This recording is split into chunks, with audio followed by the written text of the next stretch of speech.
in the sub-segment or subtopic of belief, because we started with transforming your belief to activate your desired outcome, now we are discussing the journey from belief to manifestation. We have looked at 2 topics there. Today we are looking at the 3rd one. But before we start, as usual, let me start by quoting the scripture that says that you can understand God by studying creation and the work of his hand. He said, for the invisible things of him from creation of the world are clearly seen, being understood by the things that are made, even his eternal power and God, so they are without excuse. Another translation says God's eternal power and character cannot be seen, but from the beginning of creation, God has shown what this look like by what he has made. And that is why those people don't have any excuse. So I would like to say that some of the languages used in scriptures were based on the limitation and understanding of the writer at that time. I'm very sure if the scripture is written today, you're going to see words like energies, frequency, and vibration, because that's what our life is all about. For example, love, joy, and peace make you to be at a high frequency of vibration. But hatred, fear, and anger make you to be at a low frequency of vibration. This is why, as long as you are in Christ, which means you are full of love, joy, and peace, evil power cannot harm you, because you avoid them due to your high frequency of vibration. God has set up system on the earth, and this makes him not to interfere in the way the earth operates every time. Some of these include water cycle, carbon cycle, nitrogen cycle, phosphorus cycle. And he has also placed in us the system that is autonomous, working by itself. Endocrine system, digestive system, cardiovascular system, nervous system. He has placed in every human being to manifest their heart desire. The systems. And this is the focus on this series on unveiling the divine operating system for manifestation. We have been exploring belief. We have looked at different things under belief. We've looked at the journey from belief to desired outcome.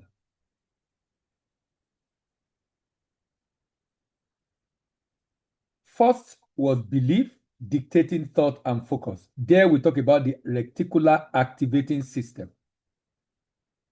The fact that your reticular activating system is what determines the kind of thought that comes to your mind. There are some thoughts you will never have because your belief system regulates the kind of thought you can have. Your belief system regulates the kind of thoughts you can have. How does it regulate it? It regulates it by the reticular activating system, because the reticular activating system ensures that any thought that opposes your belief does not get into your mind. That is why when you are listening to someone saying stuff that is against your belief, you have what is called cognitive dissonance. You find it difficult to accept. That thought will not naturally come into your mind, if not because of what you are hearing. And that is to tell you that there's so many things hidden from you in life that you're not even conscious of, you're not even aware of. And the reason you're not conscious and aware of it is because your belief is hiding it from you. Because your belief determines your frequency, and that is hiding it from you. I'm basically saying that there are so many things hidden from you as a human being. And that's why you need to be careful of what you think and careful of your belief.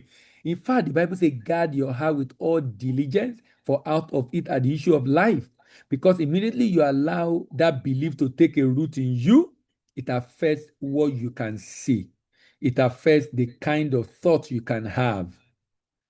That is why someone that have a limiting money belief, because there is nothing like good belief or bad belief. There are only empowering belief and limiting belief. There's nothing like good belief or bad belief. There are only empowering belief and limiting belief. That means, as far as money is concerned, some people have empowering belief, some people have limiting belief. As far as family is concerned, marriage is concerned, some people have empowering belief, some people have limiting belief. As far as job is concerned, some people have empowering belief, some people have limiting belief. As far as entrepreneurship is concerned, some people have empowering belief, some people have limiting belief. As far as children, family is concerned, some people have empowering beliefs, some people have limiting beliefs. So it's either you have an empowering belief or limiting belief. There is no such thing as a good or bad belief. Your belief is either controlling you or serving your purpose. If it's not serving your purpose, then you can call it bad, but it's actually a limiting belief because it limits what you can achieve in that area of your life.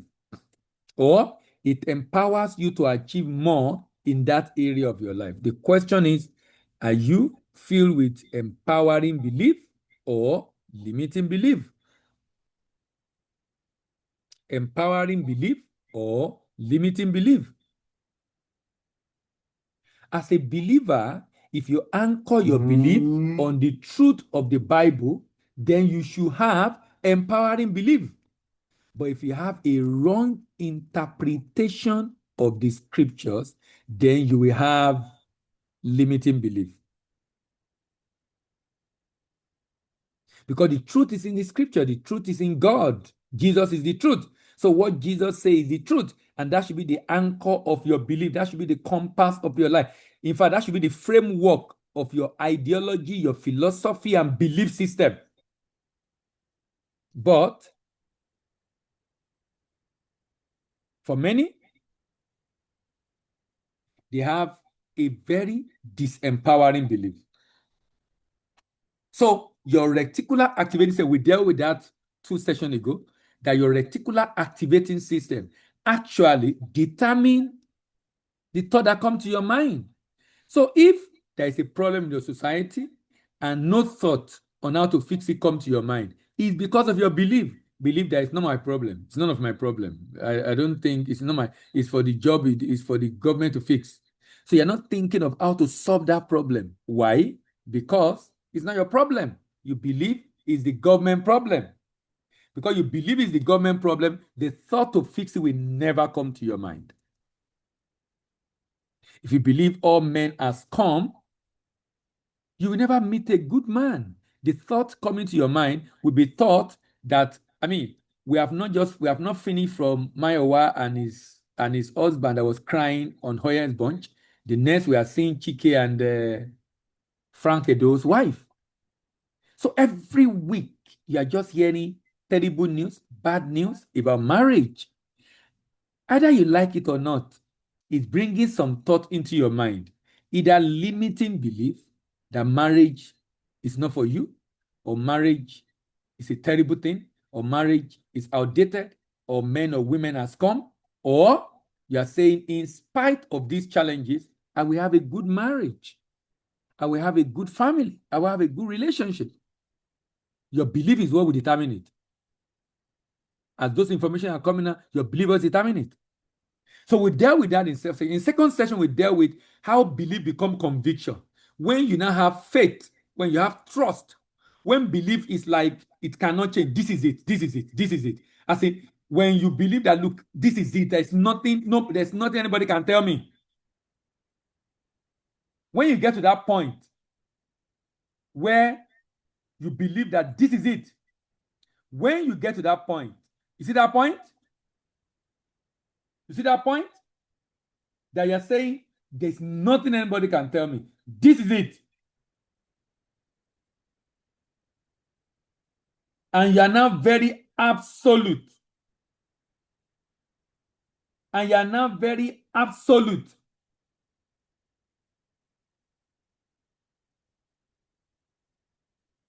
When you get to that point, conviction has been formed. That's why there is no truth in your reality other than what your subconscious mind have accepted as truth. When you accept something as truth, conviction is formed. And what caused it? A myelinated nerve.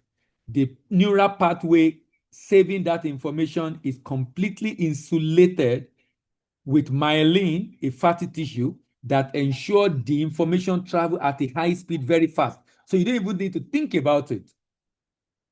You don't need to think about it. You don't need to think about it. You don't need to think about it because you have already convinced. And that's why the Bible says faith cometh by hearing and hearing. So what creates conviction is hearing again and again and again. Smart preachers knows this. So they preach the same thing again and again and again and again and again and again and again. Because what they are trying to do when they are preaching similar messages every time is to drive it into your subconscious mind. If that creates an empowering belief, you will live a fantastic life. But if they have a hidden agenda of control over your life, guess what? You have a very, very, very limitation in your life because it's going to create in you limiting belief. Same for movies.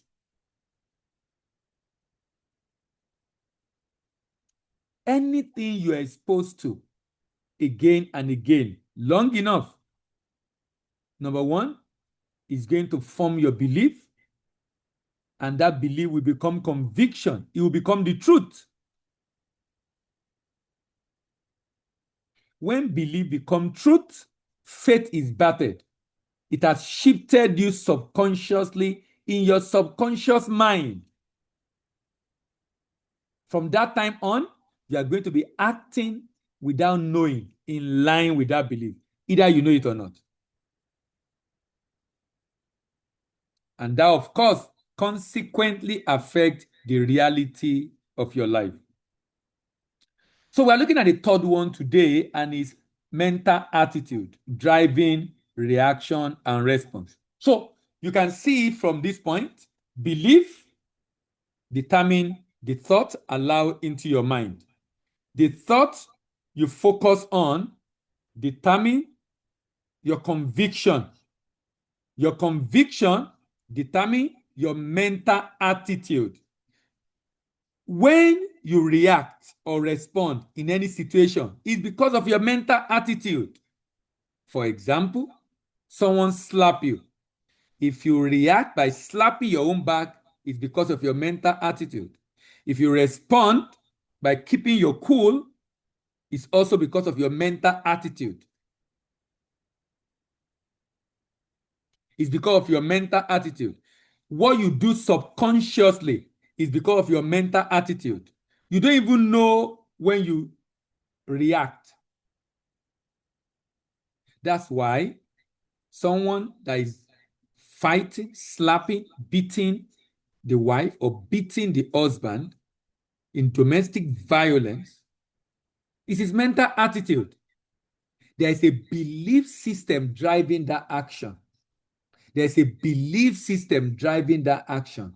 That action is coming from somewhere. Mental attitude. And next week, we're going to go beyond this mental attitude. You're going to see the journey. You are going to see the journey of how belief determines the reality of your life. Why Jesus said, have faith, have faith, have faith. Guess what? You can develop that faith. Science is proving how you can develop that faith in God, how you can develop that faith in His Word, how you can develop that faith. And when you have that faith, everything is possible to him that believes.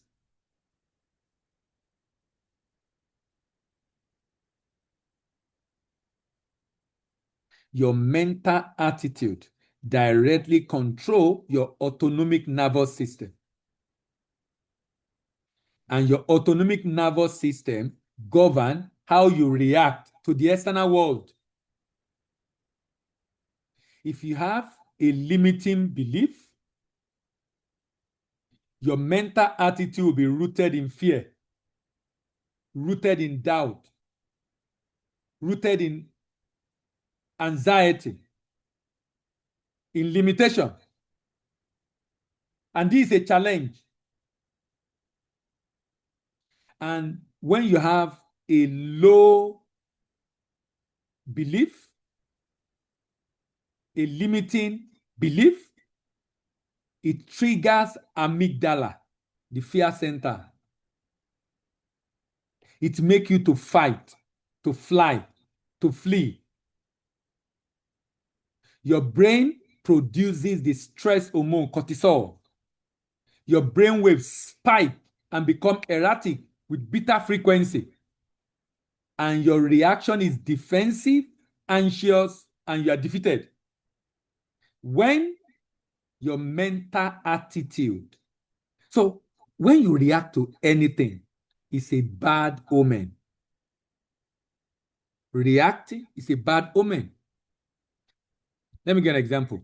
Someone says something against, let's say, Christ, for example, or against God, for example. If you have the right mental attitude, you should be curious. Why is he saying that? Rather than saying it's a devil. You just react. You don't even want to listen. Because the reason you don't want to listen is because of fear. You are living in fear. Your belief on God is anchored on fear. So you don't want this person to change your belief because you are afraid. So you react. You begin to see the person in a different light. Why?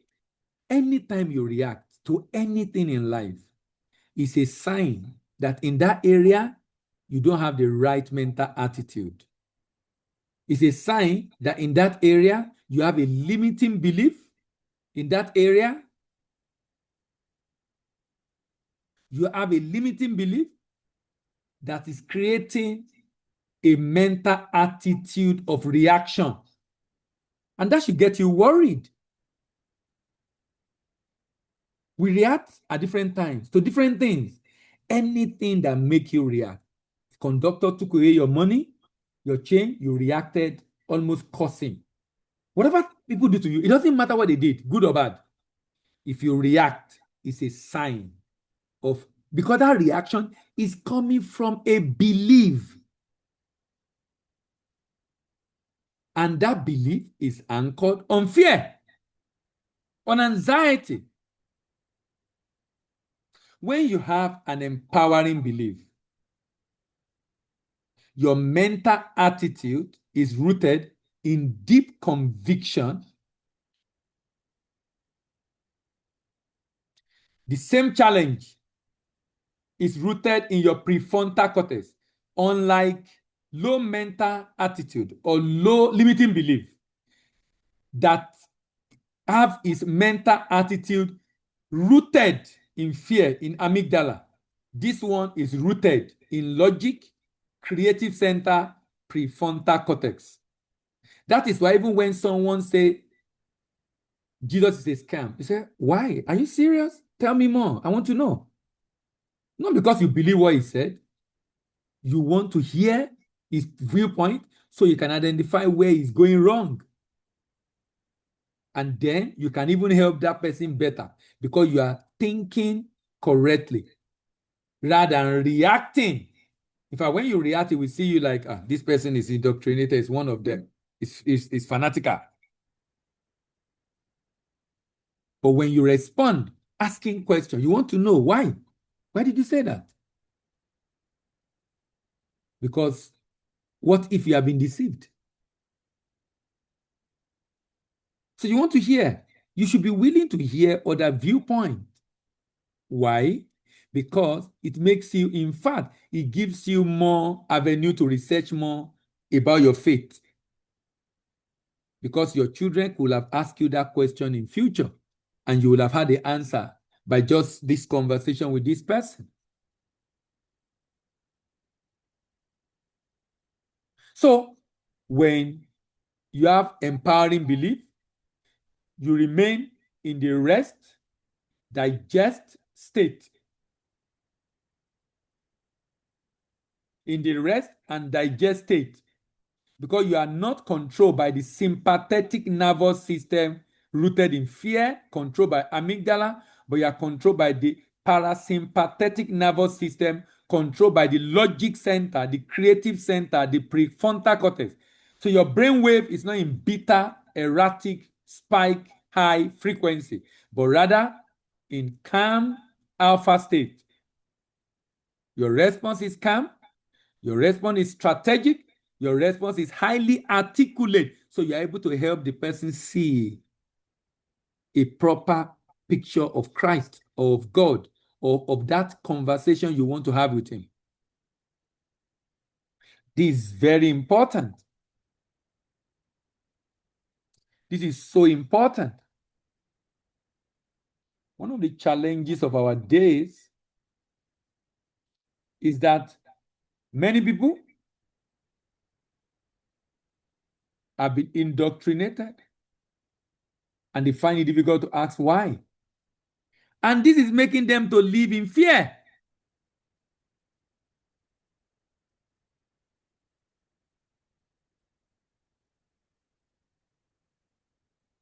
So by now you have seen the progression.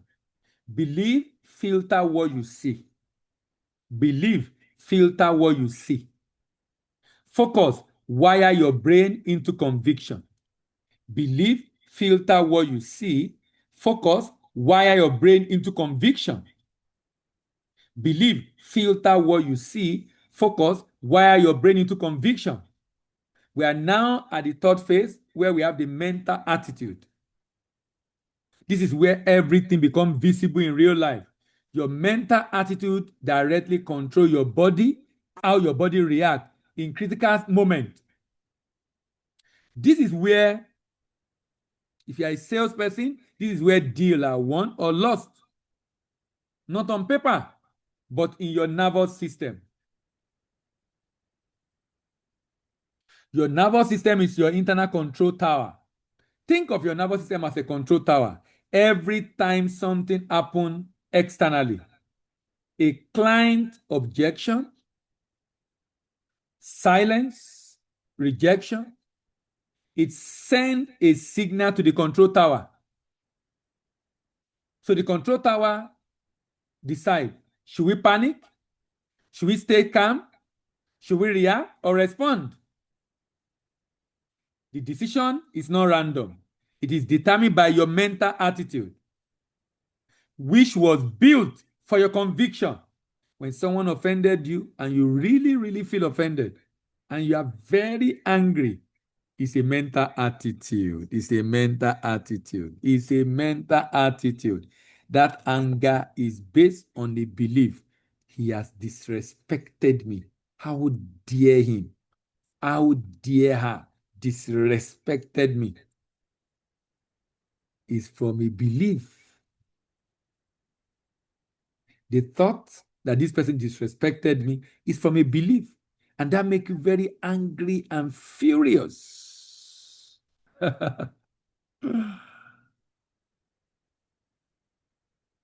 Your nervous system is either in fight or fight, survival mode, or in calm and creative strategic mode. And this is controlled by different parts of your brain.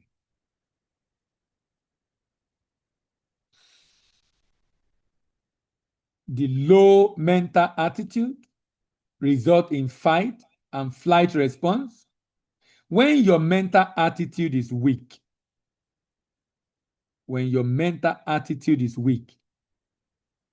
because it's built on fear, doubt, scarcity, your brain sends signal to the amygdala. The amygdala is the brain alarm system, the fear center. It cannot tell the difference between a real threat or a business challenge. So, if you're a salesperson, the client says it's too expensive. Your brain interprets it as danger. As danger. If you already have a very, very negative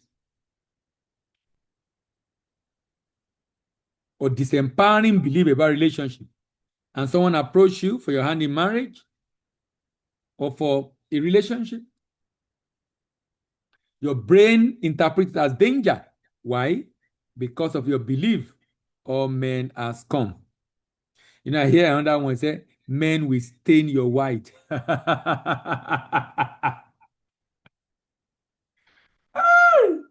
You know, I sometimes I stumble on some live session on TikTok, and if you see what they are discussing there, hi God, if you see what they are discussing there on TikTok, all they are discussing, sometimes also on Clubhouse, all they are discussing there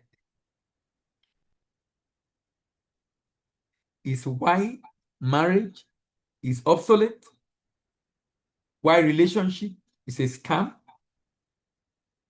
And sometimes you'll be asking yourself, do these people even have an idea of what they are doing to themselves by what they are listening to? When the scripture says, guard your heart with all diligence, this same person many years down the line will say he wants to marry. How? How? How?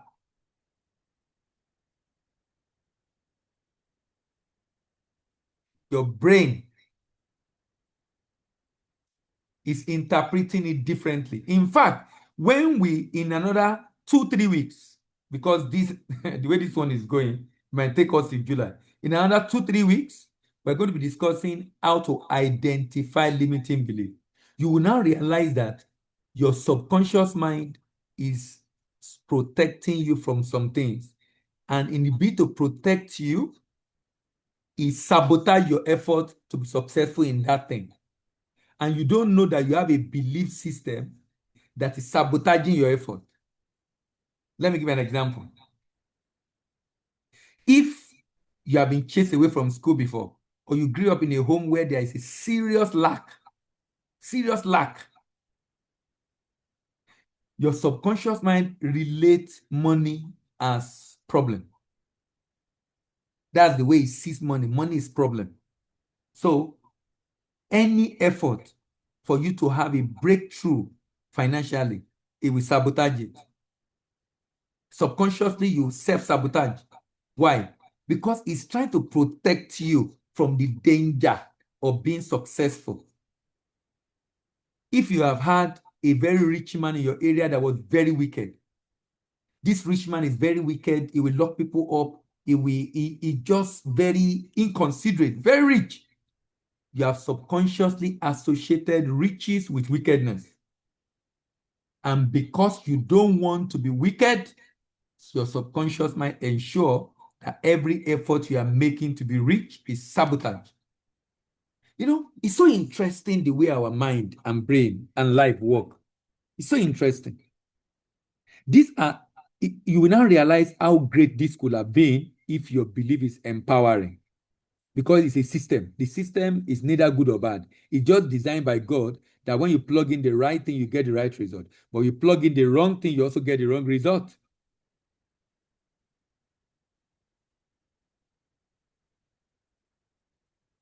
So when you have a limiting belief, what happens in your body? Once the amygdala is activated, you enter a fight or flight mode. Your stress hormone become stimulated with more cortisol in your body. Your heart rate increase. Your thinking become reactive.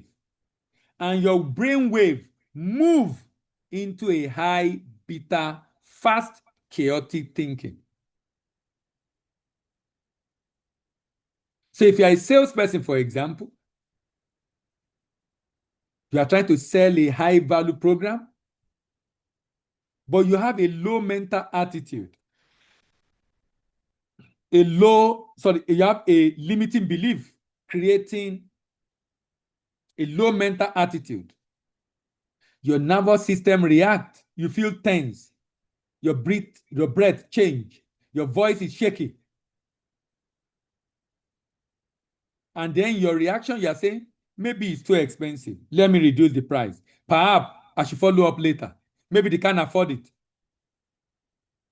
Sometimes you're even afraid to call the amount.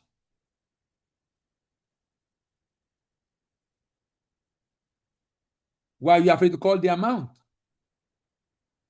Because you believe they can't afford it. Because of the limiting belief. Because of the limiting belief. But when you have an empowering belief, you are calm with a strategic response. When your belief is built on strong conviction, not on fear. Not on fear. You know, some people believe about Christ and heaven is on fear. Fear of hell. Not conviction in the death, burial, and resurrection and the love of God, but rather on fear. When you have a strong conviction, your brain routes the situation through your logic center, prefrontal cortex, the frontal part of your brain. This is your brain logic center, strategy center, decision-making engine. So instead of panic, you start processing that thought. You are able to process that thought. So what happens in your body? Your body is in parasympathetic mode. So you are trying to sell to someone. You are not apprehensive. You are not afraid. Your breathing is steady. Your voice is not shaky. Your mind is clear because your brain is in alpha state.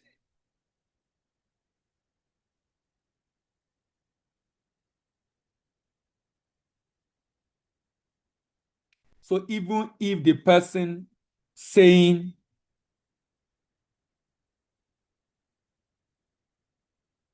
they are not proceeding, you don't feel bad about it. Rather, you remain composed, listen carefully, talk intelligently, and you can say, thanks for your feedback. May I understand the real reason why you say you will not be proceeding? Is it budget? Is it timing? Should we restructure the payment? You are not reacting emotionally. You are responding strategically. You are responding strategically.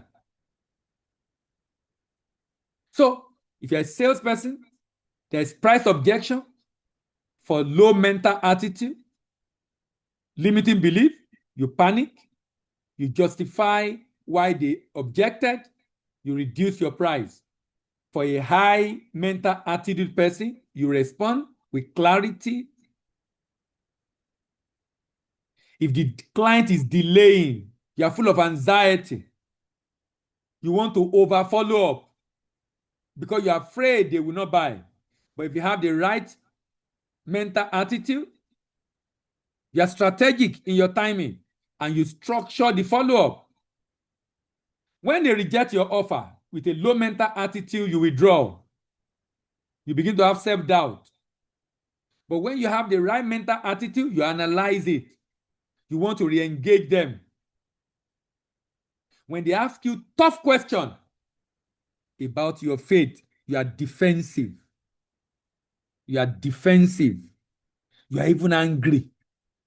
You are even angry. You can't fight for God, though. I hope you know. So don't be defensive. You can't even defend him. He can defend himself. But when you are in a high mental attitude, you are more thoughtful. You confidently reply. You are not defensive and trying to fight or even angry, arguing with the person. Just because the person have a different view. I'm basically telling you today, ladies and gentlemen, that the way you react or respond at home, in the office, in church, in the market, in business, is basically because of your mental attitude.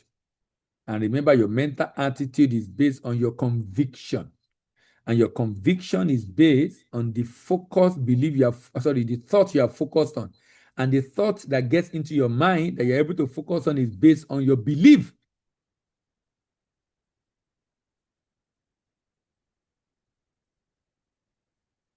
If you are having the right mental attitude and you are selling a high value product, you are confident, full of authority, clarity. Guess what? When you are confident and full of authority and clarity when you are speaking, people can feel it. They're not just hearing you, they can feel your confidence, they can feel your clarity and authority. Because they can sense it. That stimulates sales. If you're also nervous, they can sense that you're nervous, you're unsure, you're not even convinced what you're selling.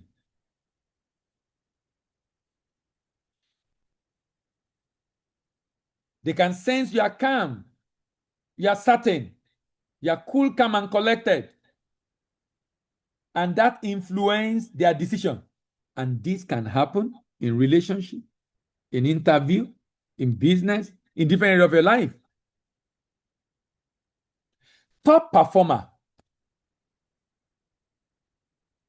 at work or in sales, they are not just skilled. They have trained their nervous system to stay calm under pressure, to think clearly when there's objection, and to respond intelligently instead of just reacting. Why? Because their mental attitude has programmed their biology to respond instead of reacting. Please note, this is not pretending to be confident. No. It's not about memorizing your response. No. It's about how brain and body are wired to respond under pressure. So the amygdala creates survival reaction, but the prefrontal cortex enables intelligent responses. Your attitude determines which one take control. Your mental attitude. So if your mental attitude about money is empowering, if your belief about money is empowering, you will have the right mental attitude with money.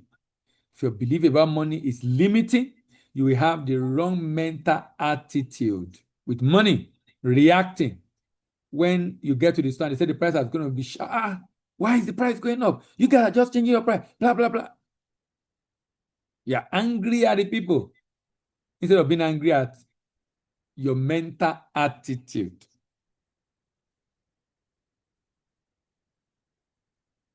Anytime you react, ask question. Why am I reacting this way? If you have reacted today, someone have made you angry. What did they do? They did something and you were angry. That's reacting. Ask yourself, why am I angry? Because that anger is because of my mental attitude.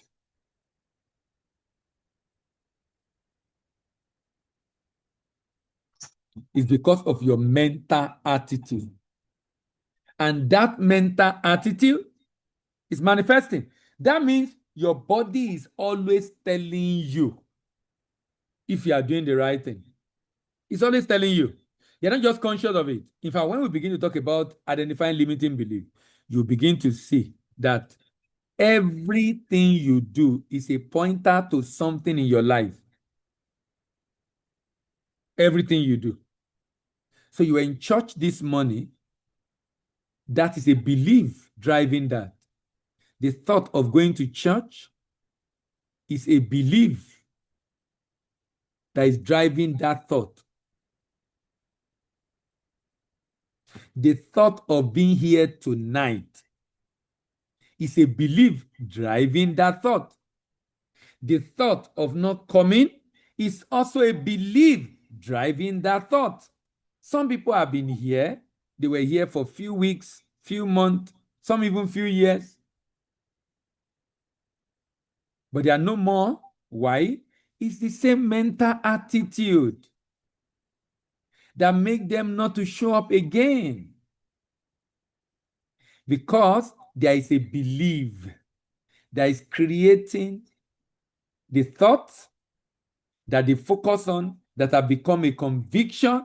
And sometimes they feel some of the things we are discussing here is not something they are interested in. Mental attitude, mental attitude.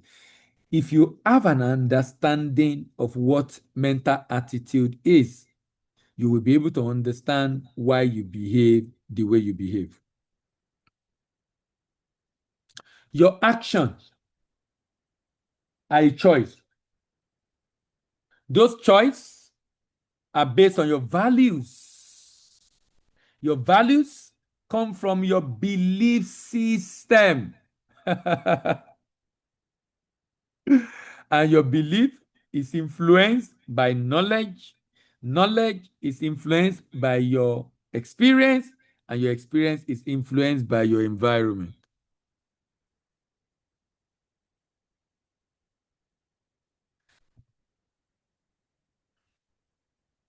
So if you are a salesperson, the moment of truth is not your pitch to the client. It is your reaction when challenged. Because objections are inevitable. Delays are normal. Rejection are part of the process. But what separates winners from others is this: are you reacting or responding? And I'm taking my time on this evening. If you are reacting, it's a sign of a limiting belief. If you are responding, it's a sign of empowering belief. It doesn't matter what that thing is. It doesn't matter what that thing is. If someone come to you now and say it's an atheist, some people will just hate them immediately. Why? Because it says an atheist. That reaction is a limiting belief. How do you save someone that you hate? If you are like Christ, you'll be curious to know why he's an atheist and see how you can direct him to Christ rather than hate him because he said he doesn't believe in God. Everybody is free to believe what they want to believe.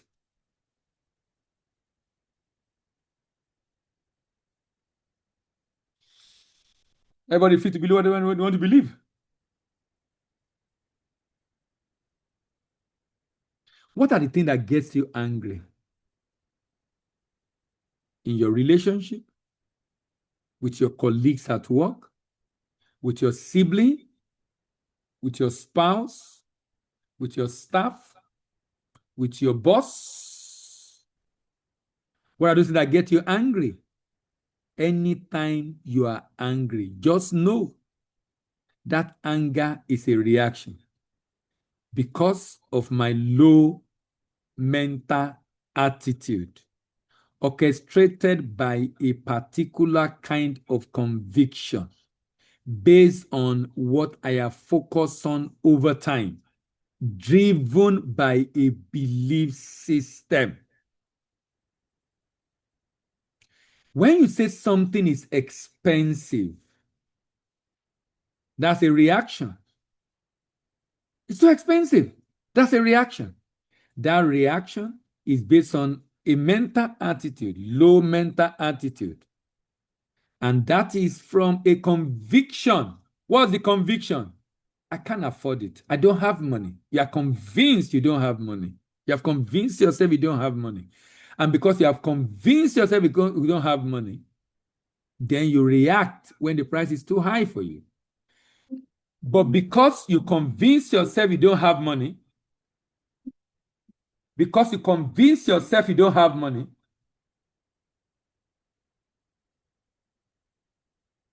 Because you convince yourself you don't have money.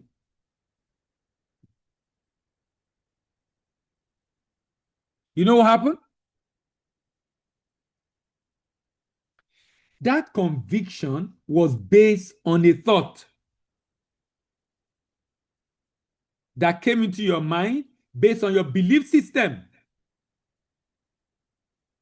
You already believe you don't have money. So the thought that this is, if it's more than this price, is expensive.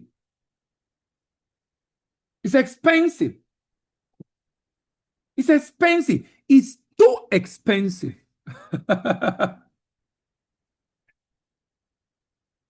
It's too expensive.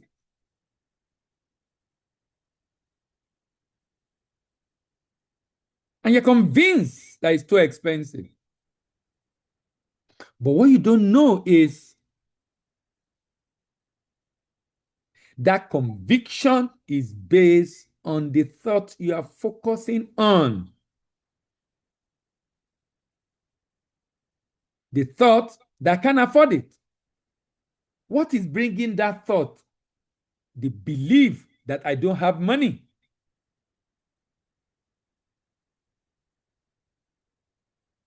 The belief that I don't have money. That is why you should never box yourself, believing that I am a sanguine, I am melancholy, I am choleric. I ask people, what is the temperament of Jesus Christ? Because when you box yourself into a corner, otherwise called temperament, you now give the excuses for your reaction. You give excuses for your reaction because you box yourself into a temperament. So you believe you are sanguine. You believe you are choleric. You believe you are melancholy. You believe you are phlegmatic.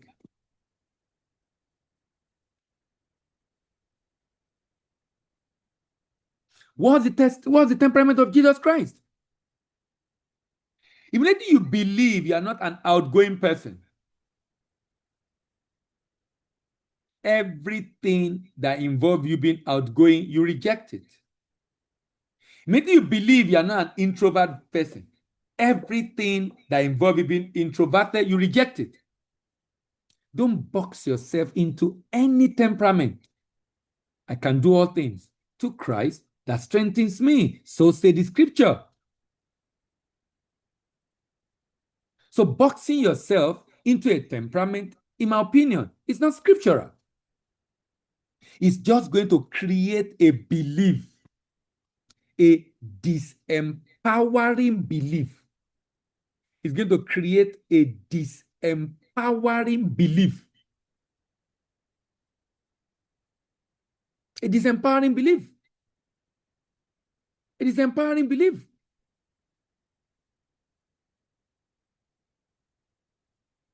That will keep you small.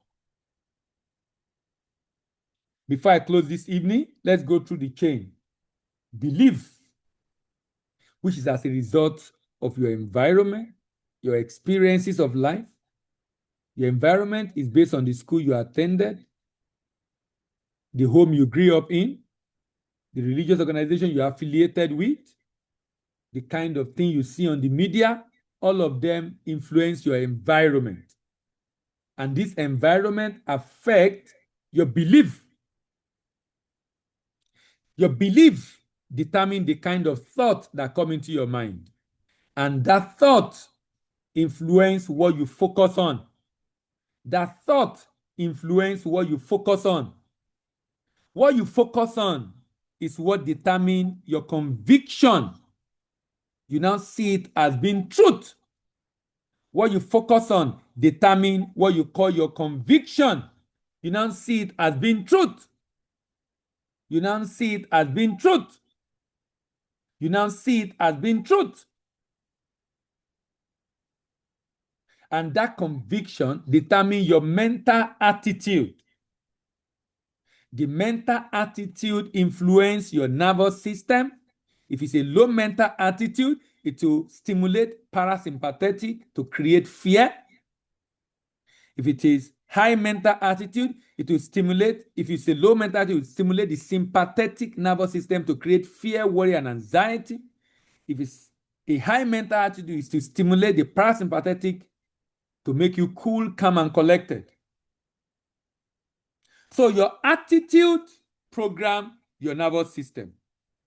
Your attitude program your nervous system to react or respond. Your nervous system determines your behavior under pressure. Your nervous system determines your behavior under pressure. The programmed nervous system determines your behavior under pressure. And your behavior determines your sales outcome. And your behavior determines your sales outcome. Your behavior determines the reality of your life. Determine the outcome you get at work. Determine what you get in your relationship.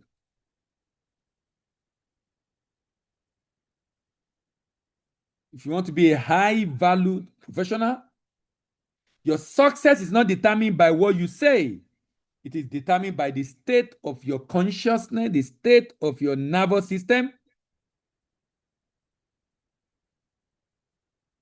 It's determined by the state of your consciousness and the state of your nervous system when you say it. Ladies and gentlemen, this is all I have for you tonight. What have you learned tonight? Let's talk. What is shifting? What is changing? Good evening. Favor, you're number one on my list. Favor, good evening.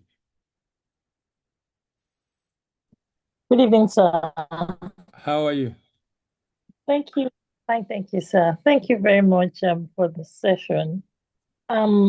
Listening in, one key thing I've taken away from today's session is the fact that our beliefs are actually very powerful. They're very powerful.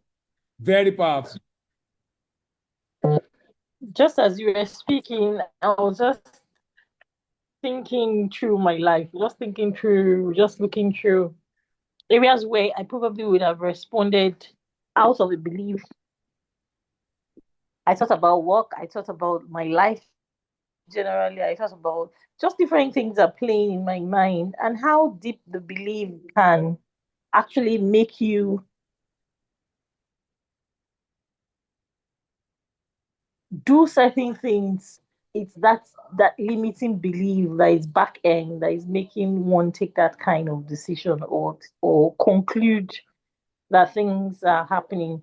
You cited an example where you talked about issues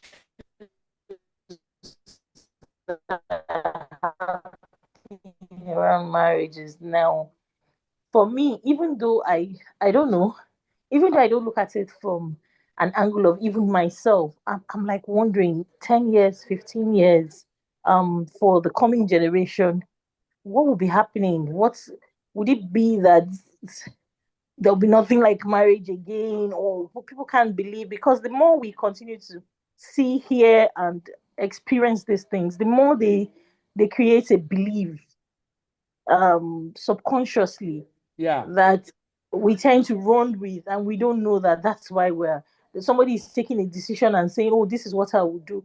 Oh, this is even building, like while we are speaking, building some walls have been built in the lives of people based on beliefs. Yes. Because those beliefs will just make you say, oh, okay, I will have to be careful here. Okay, I will do this. And that would actually push away or actually cause certain havocs or deprive the person of attaining certain heights because of those limiting beliefs. So this is something that one has to go back and reflect on. And I also can't wait for the sessions where we would have how to actually identify and break away Identify. It's going to be interesting. Identify the limiting belief. Thank you, sir. All right. Thank you. Thank you. Yes, Motunrayo, good evening.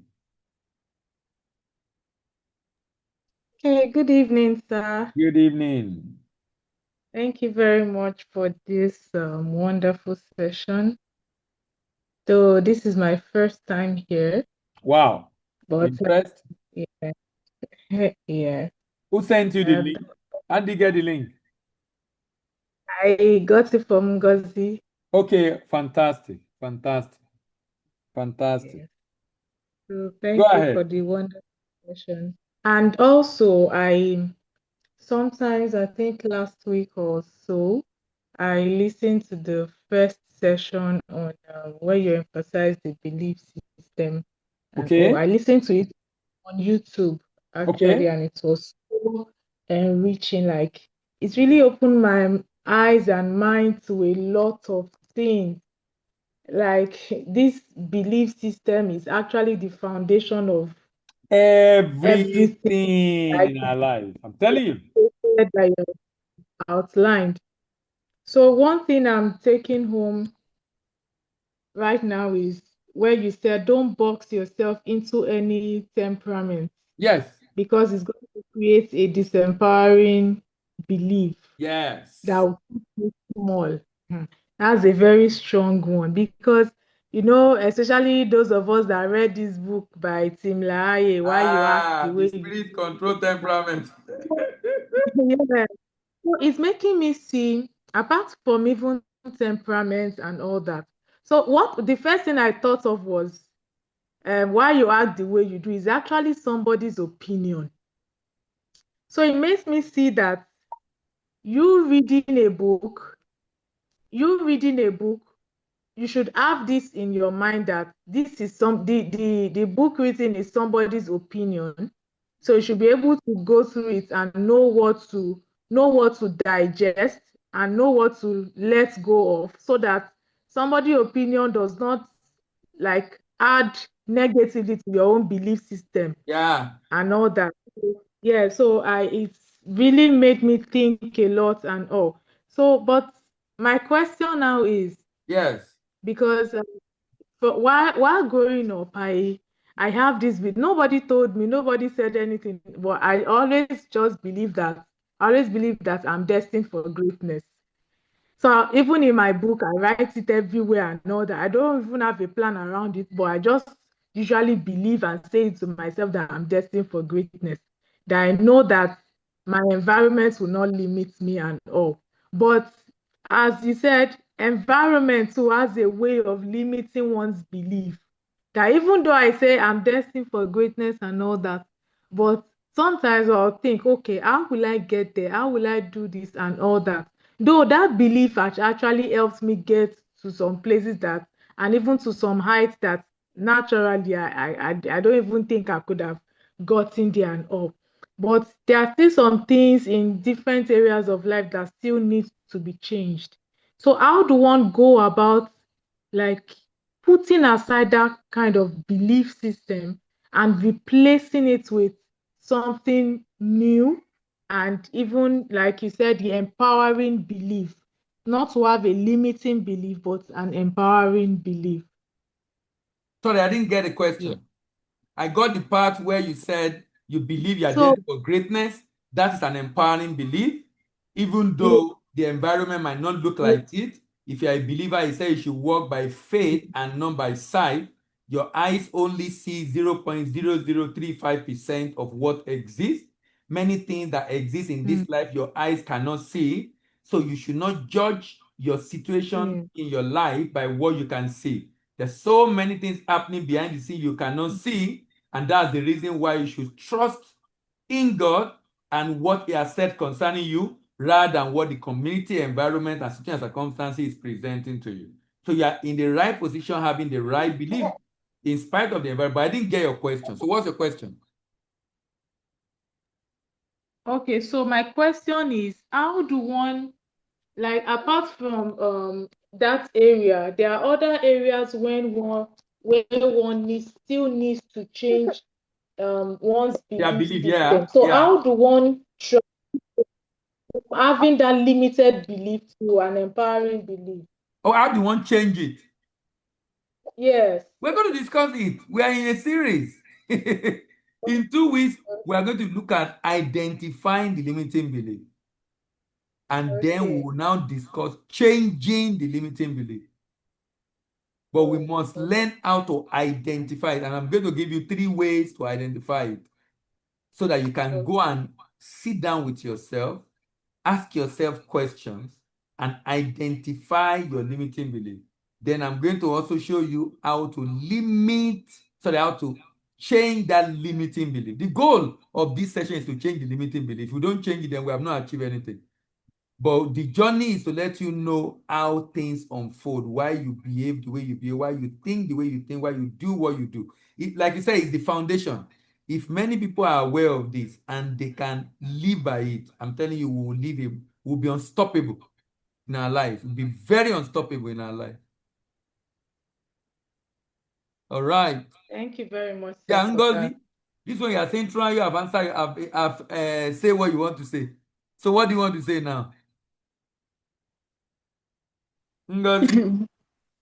All right. So, um, just a little addition to what she said, Okay. right? Making reference to the book she mentioned because I've also read it. And like you said, knowledge is part of what forms our belief. And what I want to say is that what actually shape us is not so much of personality as much as belief. So when we talk about personality, just as we have been defined, in fact, in recent time, I started becoming like pulling myself because I've lived my life ever since what led me to reading that book was I had to start questioning some things. Why do I act the way I do? Why do I behave the way I behave? Why do people say certain things about me or describe me in certain ways? So that was what led me to finding that book, Why You Act the Way You Do. And then what I read about it, oh, this is your personality, this is this is that, which in a way as kind of box, like it does make one like you have a or more like a fixed life that, oh, I'm a melancholy, so this is the way melancholy Yes. behave, and one just go with that belief that this is the way melancholy, and you will just be living like that because you have already like And you be read it and somebody excusing said your this. foolishness. Yes, so you just some things will happen and you just say, oh, that is the way melancholy behave, or that is the way introverted people do. So in recent time, I've when I just thought about it, it's becoming like something that irritates me, like because I got to read another book from 50 Cent, which he made reference to that the way some persons or society or certain kind of environment is just the way they do, or the effect of what they do is to kind of box you, that you shouldn't allow people to box you like that. You are not um you're not predictable, you are just, so he just gave explanation that you don't live on people's opinion, you don't live on people's definition like that. Bottom line, um knowledge, yeah, we have to be mindful of the kind of knowledge we have or we acquire, and we should also filter it with God's word, which when you started, you made mention on, you know, the word, Jesus being the truth.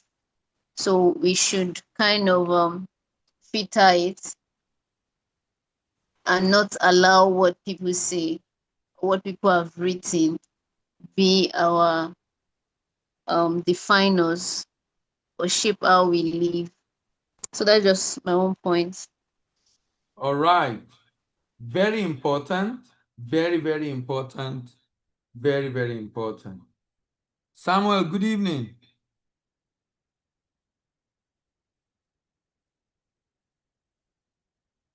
Oladapo Samuel, are you there?